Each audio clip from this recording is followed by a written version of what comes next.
किसी दूर गांव में भूषण नाम का एक व्यक्ति रहा करता था। भूषण इतना दान पुण्य करने में विश्वास रखता था और हर कोई उसकी बस तारीफ करता था। भूषण के पास भले ही अपने खाने को कुछ ना हो, लेकिन वह दान पुण्य करने में कभी पीछे नहीं हटता। एक रोज सुबह सुबह भूषण खाना बनाकर जैसे ही खाने बैठा, उसके दरवाजे पर एक साधु का आना होता है। कुछ खाने को दे दो बेटा, कल से भूखा हूँ, कुछ खाया पिया ही नहीं है और अब तो चला भी नहीं जा रहा। अरे साधु जी, आप अंदर आइए और मेरे साथ बैठ के खाना खा लीजिए। अरे इतने खाने से मेरा पेट नहीं भरने वाला। कोई बात नहीं, मैं आगे मांग कर खा लूंगा। तुम खाना खाने बैठे हो तो खा लो बेटा। अच्छा साधु जी, यह खाना आप ही खा लीजिए, मैं भूखा रह लूंगा क्योंकि रात में मैंने खाना खाया था। इतना कहकर भूषण अपनी थाली उस साधु जी की तरफ बढ़ा देता है। साधु जी भी खाना देखकर दोनों हाथों से जल्दी जल्दी खाने लगता है और खाना खाने के बाद साधु जी भूषण को ढेर सारा आशीर्वाद देते हुए कहते हैं, भगवान तुम्हें हमेशा खुश रखे बेटा। तुमने अपने हिस्से का खाना मुझे खिलाया है। आजकल ऐसे दानवीर लोग मिलते ही कहाँ हैं। तुम्हारा भला हो बेटा। इतना कहकर साधु जी वहाँ से चले जाते हैं, लेकिन भूषण को भी भूख लगी थी। अब वो रसोई में जाकर रसोई में रखे डब्बे को देखने लगता है, जिसमें अन्न का एक दाना भी नहीं था। चलो कोई काम देखता हूँ, कहीं से खाने पीने का बंदोबस्त तो हो जाएगा। बस उस बेचारे का पेट भर गया, मुझे बहुत सुकून मिल रहा है। अब भूषण घर से निकलता है, तभी उसे गांव का मदनलाल देखकर अपनी पत्नी से कहता है, अरे कब से यह अनाज की बोरियां अकेले ही उठा रहा हूँ। अभी भूषण को बुलाता हूँ, तुम देखना वह कैसे मेरी मदद करेगा। उसे तो वैसे भी लोगों की मदद करने का भूत सवार है। खुद भले ही जेब में फूटी कौड़ी न हो, लेकिन बड़ा दानवीर बनता है। अब मदनलाल भूषण को आवाज लगाकर बुलाता है, अरे क्या हाल चाल है मदन भाई, सब ठीक तो है ना? ये अनाज की बोरियां खेतों से ला रहे हो क्या? अरे हाँ, खेतों से अभी 10 बोरियां और लानी है, लेकिन मैं बहुत ज्यादा थक गया हूँ। तुम थोड़ा हाथ बटा देते तो मेरा काम जल्दी हो जाता। अरे क्यों नहीं, चलो चलो, मैं आपके साथ मिलकर खेतों से आपके घर तक बोरियां पहुँचा देता हूँ। बड़ा ही बेवकूफ है और इसे बेवकूफ बनाना भी आसान है। चलो इसी बहाने मेरी मदद हो जाएगी और थोड़ा आराम भी मिल जाएगा। इतना कहकर मदनलाल भूषण से अब कई सारी बोरियां खेत से घर रखवाता है, लेकिन भूषण तो भूखा था। उसे भूख भी बहुत तेज लग रही थी। अब बोरियां रखने के बाद मदनलाल भूषण से कहता है, बहुत बहुत शुक्रिया भूषण भाई। अगर तुम न होते ना तो मुझे यह बोरियां ढोते ढोते रात हो जाती। कई घंटे बोरियां ढोने के बाद भूषण थक जाता है और अब वह उधार लाला की दुकान से राशन लेकर खाना बनाकर खाता है। अगली सुबह उसके दरवाजे पर किसी के रोने की आवाज आ रही होती है। भूषण नींद में होता है और दरवाजा खोलता है तो देखता है उसका पड़ोसी बिरजू अपनी पत्नी को पीट रहा है।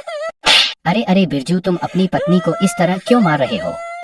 अरे क्यों न मारूं मेरी पत्नी, मेरी मर्जी। तू कौन होता बीच में बोलने वाला? देख बिरजू, ऐसे सुबह सुबह मारपीट करना सही बात नहीं है। पूरे गांव के लोग इकट्ठा होकर यह सब देख रहे हैं, यह अच्छा है क्या?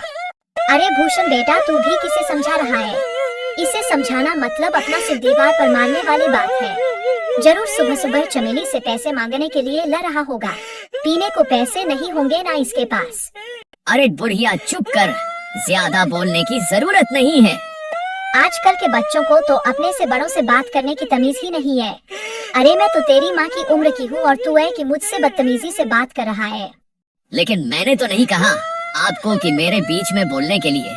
इतना कहकर बिरजू फिर से अपनी पत्नी चमेली को मारने लगता है, लेकिन भूषण से यह सब देखा नहीं जाता और वह बिरजू का हाथ पकड़ लेता है और उसे एक जोरदार तमाचा लगाता है। यह देखकर सारे गांव वाले ताली बजाने लगते हैं। बिल्कुल ठीक किया, ये इसी के लायक है। अरे अपनी पत्नी पर हाथ उठाता है और खुद को मर्द समझता है। गांव के ढेर सारे लोग ये तमाशा देख रहे होते हैं। उनमें से एक औरत भूषण से कहती है, आप सच में बहुत नेक दिल के हैं। हर किसी की मदद करते हैं, हर किसी का भला चाहते हैं। हम गांव वाले बस आपसे इतना चाहते हैं कि अगला हमारा सरपंच आप ही हो। अरे क्या बात कही है तूने? यह बात तो काफी समय से मैं दिल में दबाए बैठी थी। अरे हाँ, बिल्कुल। भूषण भाई गांव का सरपंच बनेंगे तो गांव में विकास होगा, तरक्की होगी। उस सज्जन सिंह के पास तो गांव के लोग जाने से भी डरते हैं और रही उसे कुछ कहने की बात तो कोई भी उसके सामने मुंह नहीं खोल पाता। भूषण हर किसी की हर तरह से मदद करता था, जिस वजह से गांव के लोग भूषण को अपना अगला सरपंच बनाने का फैसला करते हैं। अब सरपंच तक यह बात पहुंचती है। सरपंच तिलमिला उठता है। क्या भूषण की इतनी हिम्मत खाने को लाले पड़े हैं, लेकिन सरपंच बनने का सपना देख रहा है। इसे तो मैं छोड़ूंगा नहीं।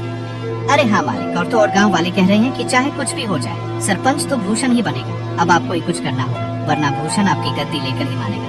सरपंच अब सोच में पड़ जाता है कि वह ऐसा क्या करे जिससे उसके रास्ते का कांटा भूषण हमेशा हमेशा के लिए इस गांव से चला जाए। अगले चुनाव में गांव के लोग भूषण को सरपंच बना देते हैं। अब ऐसे ही कई दिन बीत जाते हैं और जब राशन देने की बारी आती है तो सरपंच बड़े ही चालाकी के साथ राशन में मिलावट करवा देता है, जो भूषण को बिल्कुल पता नहीं चलता। अरे बेटा, तुझे सरपंच बनता हुआ देख बहुत खुशी हो रही है। अब कम से कम राशन तो समय पर और अच्छा मिलेगा। अरे हाँ, सब कुछ अच्छा ही होगा। आप लोगों ने इतना विश्वास करके मुझे इस गांव का कार्यभार संभालने का जिम्मा दिया है और इसे मैं अच्छे से निभा सकूं, बस यही दुआ करिएगा। हाँ, अब गांव में विकास और तरक्की आने से कोई नहीं रोक सकता। गांव में राशन बांटने के बाद सभी खुश थे कि उन्हें पहली बार पूरा राशन मिला है, वरना सरपंच सज्जन सिंह तो आधे से ज्यादा राशन काट लिया करता है। लोगों को राशन मिल चुका था, लेकिन अगले दिन पूरे गांव में शोर मच जाता है कि उनके नए सरपंच भूषण ने मिलावटी राशन दिया है। अब गांव वाले एक जगह इकट्ठा होकर भूषण से सवाल करते हैं। हमने तुम पर विश्वास करके तुम्हें गांव का सरपंच बनाया और तुमने हमारे साथ ही विश्वासघात किया भूषण। बेटा, मुझे तुझसे यह उम्मीद नहीं थी। अरे राशन में मिलावट करके क्या मिला? तुम तो गांव के लोगों का हमेशा से भला चाहते थे, तो भला फिर राशन में मिलावट क्यों किया? इतना मिलावट तो सरपंच जी भी नहीं करते थे। हमने तुम्हें सरपंच बनाकर गलत फैसला ले लिया। बिल्कुल ठीक कह रही है कलावती काकी। अभी के अभी तुम इस गांव से निकल जाओ, तुम इस गांव में रहने के लायक ही नहीं हो। ये सारी बातें चल ही रही होती हैं कि तभी वहाँ सरपंच आ जाता है। अरे हाँ, इसे अभी के अभी गांव से निकाल दिया जाए। इस पर विश्वास करके तो हमने बहुत बड़ी गलती कर दी है। अब भूषण को गांव वाले गांव से निकाल देते हैं। सरपंच और उसका नौकर बहुत खुश थे, क्योंकि यह सब किया धरा तो उनका ही था। अब गांव से निकलने के बाद भूषण काफी दूर आ जाता है। वो थक कर एक पेड़ के नीचे बैठकर गांव वालों के बारे में सोचने लगता है। जिन गांव वालों का मैंने इतना साथ दिया, खुद से पहले उनके बारे में सोचा, आज उसी गांव ने मुझे निकाल दिया। अरे राशन में मिलावट भला मैं क्यों करूंगा, और अगर मैंने गांव वालों के राशन में मिलावट नहीं की है तो फिर यह सब जरूर सरपंच का काम है। कोई बात नहीं, मेरे इतना कहने पर भी गांव वालों ने मेरा साथ नहीं दिया, मैं इसे कभी नहीं भूलूंगा। इधर सरपंच फिर से अपनी चाल चलता है और गांव वालों का विश्वास जीत लेता है।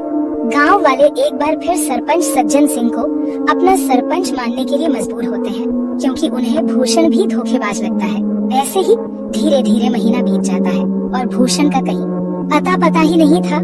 एक रोज सरपंच का नौकर जंगल के रास्ते घर आ रहा होता है।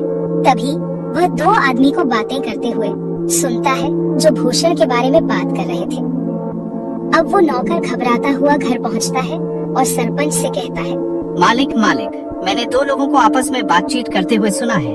वो दोनों भूषण के बारे में बात कर रहे थे। वो जंगल में जो झोपड़ी है ना, उसी में भूषण आत्महत्या कर लिया है, और यह करीब एक सप्ताह पहले की बात है। क्या इसका मतलब मेरे रास्ते का कांटा अब हमेशा हमेशा हमेशा के लिए मेरे रास्ते से हट गया है? चलो अच्छा है। और तो और मालिक, ये बात तो गांव वाले भी जानते हैं। न जाने उन तक ये बात किसने पहुंचाई। हो सकता है उन्हीं लोगों ने पहुंचाई हो जो बात कर रहे थे।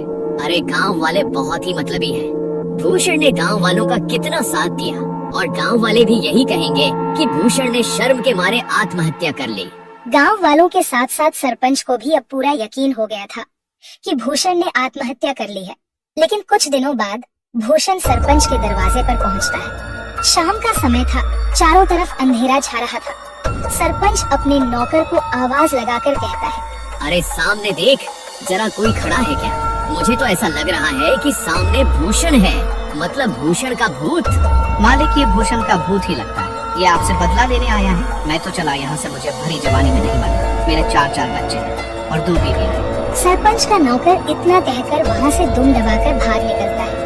भूषण जैसे जैसे आगे बढ़ रहा था, सरपंच पसीने से तरबतर हो रहा था। वहीं रुक जा भूषण का भूत, तुझे क्या चाहिए?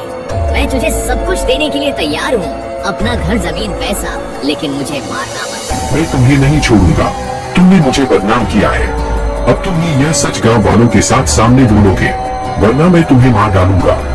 अरे हाँ, मैं गांव वालों के सामने सच को बोलने के लिए तैयार हूँ, लेकिन मुझे मारना मत।